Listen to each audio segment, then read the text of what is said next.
Come on in. What's up? What's good? What's popping? What's cracking? What's percolating? What's really good in the hood? This is your man Theo Butler, and this is the Clowout Special Edition. I ain't saying, I'm just saying, yes, this is the closeout, specifically college football. That's all we're gonna talk about right here, college football. So I'm gonna understand if those that check in on me in regards to comic books, tune out. But hey, if you love college football and you're a college football fan, hey, tune in. We talking something right here. I got two subjects. The second subject is the inspiration for me speaking on the first subject. So let's go ahead and cut to the chase. Before we begin, don't like, share, subscribe. If you like, leave a comment. If you don't like, leave a constructive comment. Colorado, y'all see the title? The Buffaloes. Are they a bad team? Right now, they're 4-5. I want to make sure I check their win-loss record because we pride ourselves on being accurate here. It's not a question of being right or wrong. We want to make sure we get this thing accurate. So let's take a look here. I want to make sure we're going to go to the Pac-12. College football, right? College football. We're going to go to the Pac-12. I don't want to misspeak on these guys. Colorado. Let's take a look at their record. Let's see here. Colorado. Take a look at the football program, their standings. We'll make sure I got all this pulled up. Colorado is 4-5. Colorado's 4-5. Did anybody know what their projected win-loss total was before the season started? Currently 4-5. And does anybody know how many games Colorado won last year? I'll help you out. It's one. So they won one game last year. Even with the acquisition of Deion Sanders as the coach, Shedeur Sanders as the quarterback, him overhauling that roster, some people agreed with it. Some people didn't like it. Agreed. Some disagreed. Experts still had Colorado projected to win only 3 games. That's with you jumping on the Colorado Buffalo bandwagon because you're Deion Sanders fans. That's what, even with all that attention before the season started, they were projected to win 3 games. Let's take a look here at what Mr. Samuel L. Jackson is, because look, everybody wants some of Deion. It ain't got nothing to do with ethnicity. We know race is not a thing, so everybody wants some. Let's take a look at what Samuel L. Jackson had to say about the Colorado Buffaloes since their most recent loss. We know they lost. Colorado Buffs football, brain farts all around. The OC can't call 3-run plays to get off the field. The DC can't get his guys to stop a baby carriage. Shedeur can barely walk and is going to end up playing wheelchair football behind that O-line. My rage is better served watching villains in a good Bollywood movie. Shem Shedder here. I come. No more Buffalo tonight. Mr. Jackson, you're an incredible actor.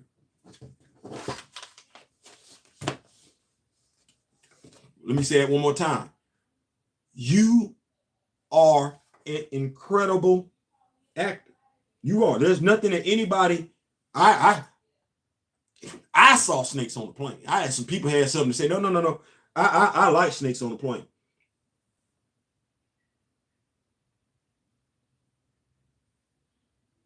So you went public with that? You didn't call Deion up on the phone? It's crazy. It's crazy.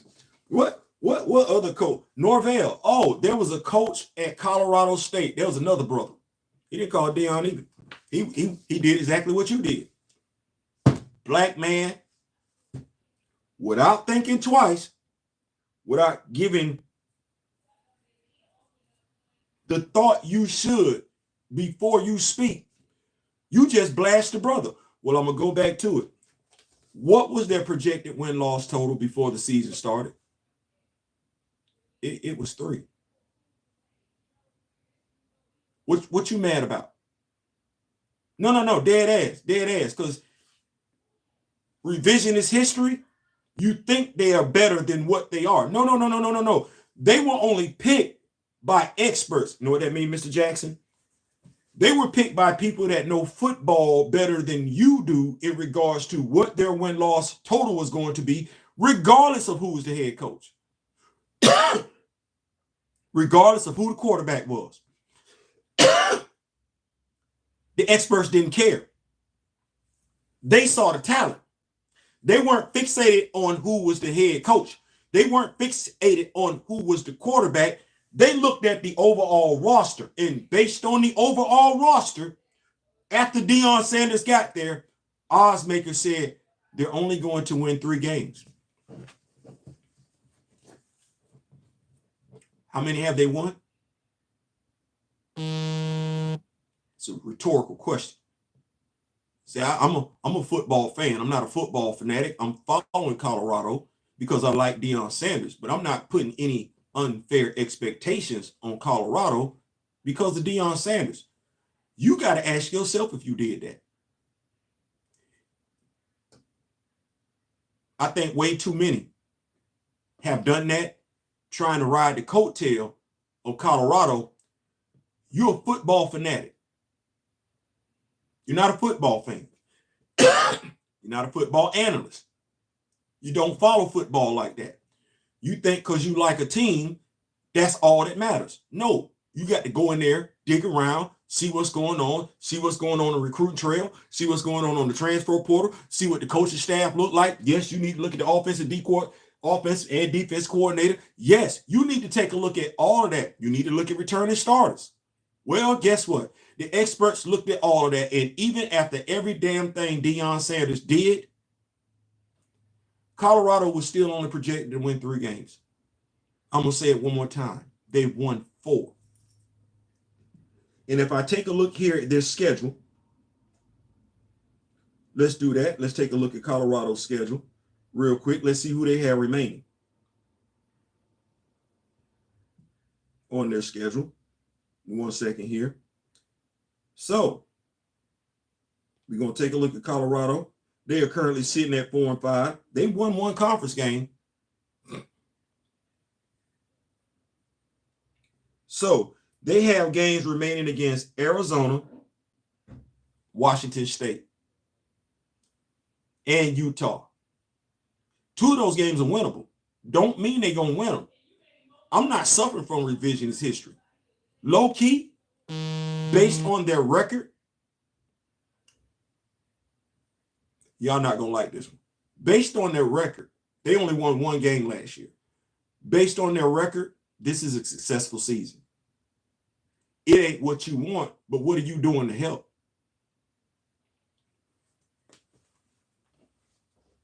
That team only won 1 game last year. He wasn't the coach. So coming in, he's already surpassed their win total from last year. What you looking at? Why your expectations all over the place? No, for real. Why your expectations all over the place? It's not Deion Sanders' fault. It's yours. Moving right along. Sam Acho. Y'all know Sam Acho. Man, listen. I like Acho. Y'all like Acho? I like Acho. I preferred it when he was over there on ESPN because I think by and large, when folks get over there to Fox Sports, it's all about it's more about sound bites, hot takes at Fox Sports than it is about the facts. So, Caleb Williams, not playing for a national championship this year. Last year's Heisman Trophy winner, USC Trojans. Sam Acho, a couple of weeks ago, advised Caleb Williams to stop playing football and prepare for the NFL draft.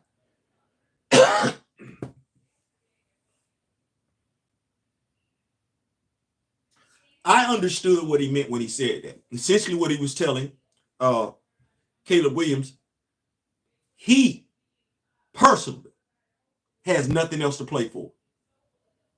You say that one more time. Because football is a team sport. Let me say that one more time. Football is a team sport. He was basically telling Caleb Williams that he personally, not USC, not the offensive line, not the wide receivers, not the running back, he had nothing else to play for. Individually, personally, get ready for the National Football League. Sam Acho, I got a question for you. Because if I'm not mistaken, the brother that's a DN for the Cleveland Browns had to deal with this. He's like a poet. He likes to read. He likes poetry. You know what he got asked? If he loved the game of football. That's what owners were concerned about. Whether or not he loved the game of football. Here we go. There's another brother. I want to say Antoine Rolle, brain surgeon. Yeah. Highly touted, playing for the Florida State Seminoles as a safety, defensive back. He didn't get drafted. Know why? Because they didn't think he was concerned about football. They felt like his priorities were someplace else.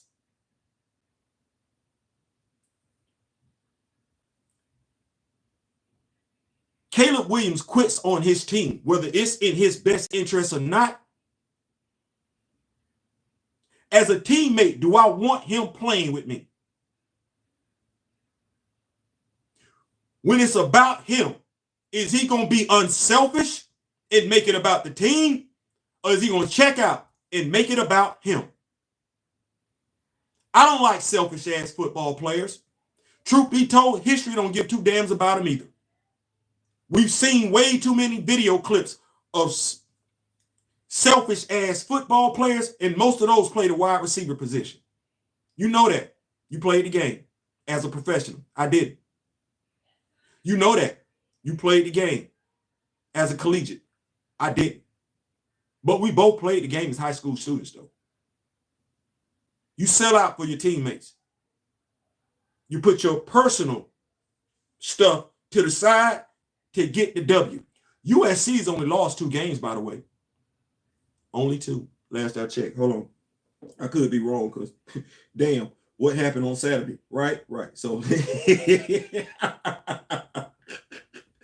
I know y'all like, Theo. No. Let me check real quick. Because the damn defense ain't playing worth a damn. I don't know what they got going on. I don't know what's going on with USC and everything like that. 73. Okay, they've lost 3 games. It's a 12-game season, not including the bowl game. What are you suggesting? You know what I find troubling is that you're a responsible brother, well-dressed brother. You carry a lot of weight. You do. I'm not going to say what people say because I think that's embarrassing to say something to an adult like that. But you know what the hell you're talking about. You do. Great book and everything like that. Have not had a chance to purchase it. But you're that guy.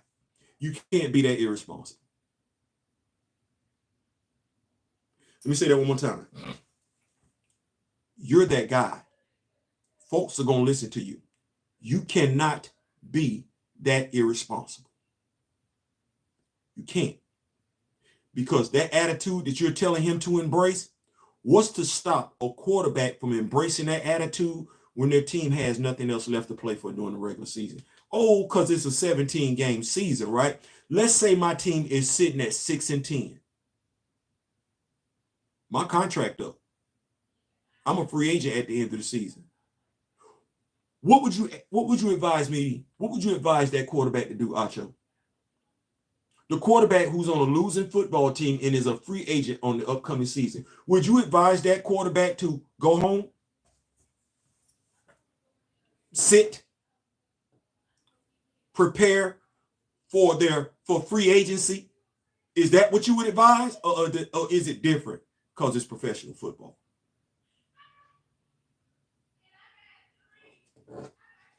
You are irresponsible. The sad part about it is that people like you, and when I say people like you, I mean people who aren't used to being wrong,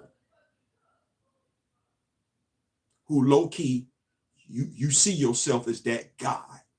The problem is when you see yourself as that guy, when you see yourself as that person, You tend to suffer from hubris.